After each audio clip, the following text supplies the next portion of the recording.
Доброго дня, панове. Вітаю вас в Українському кризовому медіа-центрі. Зараз у нас розпочне. Good afternoon, dear ladies and gentlemen. In a moment, we'll have the briefing by the... Welcome to Ukraine Crisis Media Center. We're having a press briefing by the spokesperson of the Antiterrorist operation, Colonel Andriy Lysenko.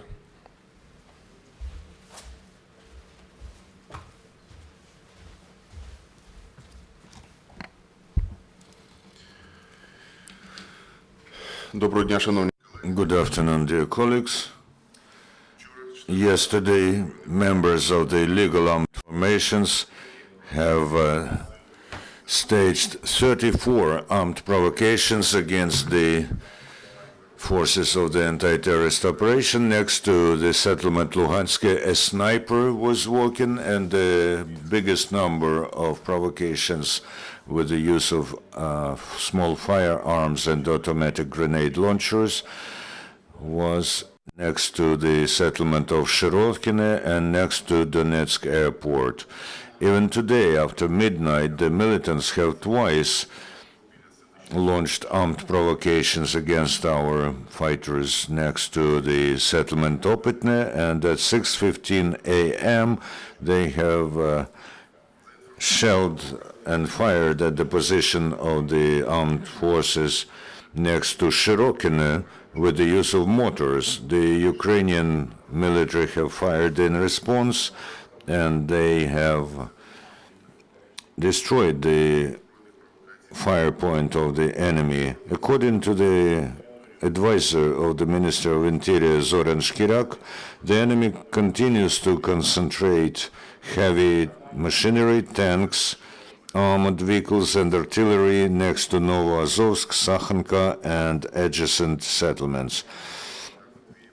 Against the background of armed provocations from the side of militants, yesterday from Russian Federation to the territory of Ukraine, the 20th so-called humanitarian convoy entered the territory of Ukraine. According to the representative of the Emergency Situations Ministry of Russia, Oleg Voronov, over 80 lorries have crossed the Russian-Ukrainian border in border crossing points Donetsk and Matveyev-Kurgan. Part of them will go to Luhansk and the rest to Donetsk. The Ukrainians have not been allowed to inspect the cargo. The pro-Russian militants continue to amass their forces and heavy machinery and armaments in Artemivsk, Mariupol and Luhansk districts.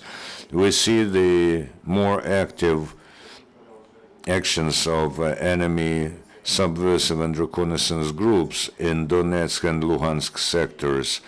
The militants are just pretending to withdraw or pull back heavy armaments, and then their armaments come back to combat positions. At the same time, they continue to intensify the air reconnaissance. Over the last 24 hours, 13 flights of enemy drones were detected.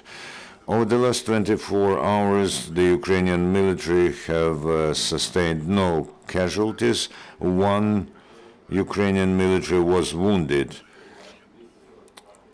More than 1,000 objects of Ukrainian railway system was ruined on the territory temporarily controlled by the militants, and as a result of combat actions in the east of Ukraine, the militants have destroyed 416 objects on the territory controlled by the Ukrainian authority, 242 of which are already restored. In Donetsk, 19 transformator substations are without electricity. Yesterday, in the crossing point Kurakhove, during the search of a car driven by a resident of Donetsk, the fake pass was found. The bodyguards of the Mariupol detachment have found a great amount of arms in one of the local sanatoria.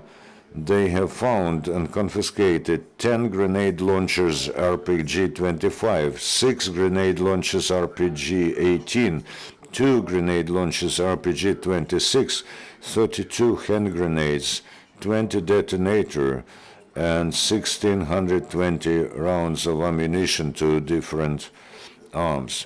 Yesterday, the Ukrainian counterintelligence have detained a sniper of an illegal paramilitary formation, Vostok Battalion. He had sniper skills after he served in the army. He joined the terrorist organization DNR in August 2014, and he was firing at the positions of the Ukrainian military next to Donetsk airport, and also correcting the fire of machine guns. He was detained in Dnipropetrovsk region, where he went in order to recruit new mercenaries. The Ukrainian army is day by day raising the combat skills of its fighters. In Odessa region, the tactical training of artillery troops of Coast Guard of the naval forces of the armed forces of Ukraine took place. In Kharkiv region, in the guards department of the military preparation of the National Technical University Kharkiv Polytechnic, another issue of students of retraining and raising qualification courses took place. In Lviv region, the training of helicopter crews took place, and there's also a planned rotation in the ranks of the anti-terrorist operation forces. Yesterday, the fighters of the Battalion of National Guards, named after General Serhiy Kulchitsky, went to the front line. They were seen off by colleagues, family, and their friends. Also, a detachment of policemen from Sumy region went to the zone of anti-terrorist operation. For many of them, this is not the first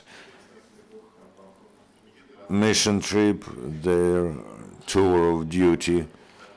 They all are volunteers who want to protect their motherland against the enemy. And now a story about Ukrainian military who defend their motherland on the front line. A 20-year-old Odessa guy, Serhiy Tuka, is a soldier of the 28th Separate Mechanized Brigade, where he drives the APC BMP-2. This guy is an example of a Ukrainian military of a new quality. He is young, brave, and always ready to repel the enemy.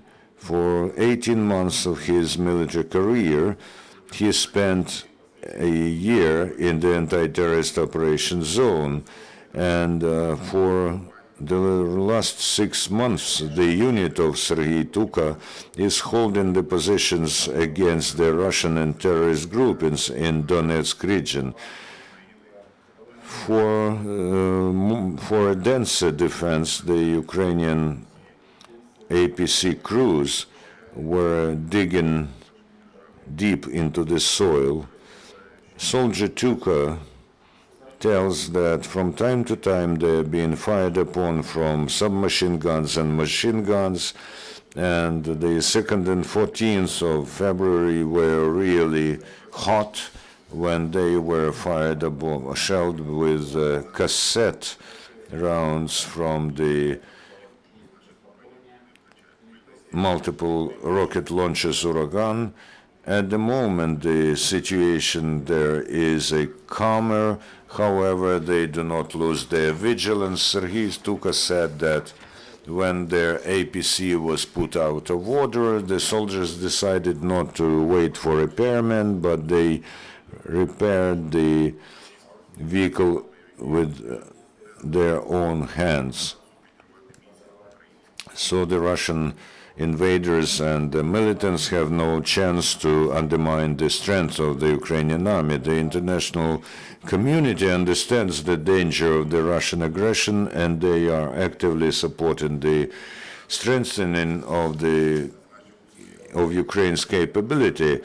The former U.S. ambassador in Ukraine and now the director of the Eurasian Center of Atlantic Council, John Habst, said in his interview that the delivery of American drones and armored jeeps and means of protected communication to Ukraine is a significant step forward in the policy of support of the Ukrainian defense. The current U.S. ambassador in Ukraine, Jeffrey Pyatt, said that U.S. does not exclude the further delivery of military support, including lethal weapon, in the future. And the head of the Munich conference on security issues, Wolfgang Ischinger, emphasized that the support of the Ukrainian army in mid and long-term perspective is one of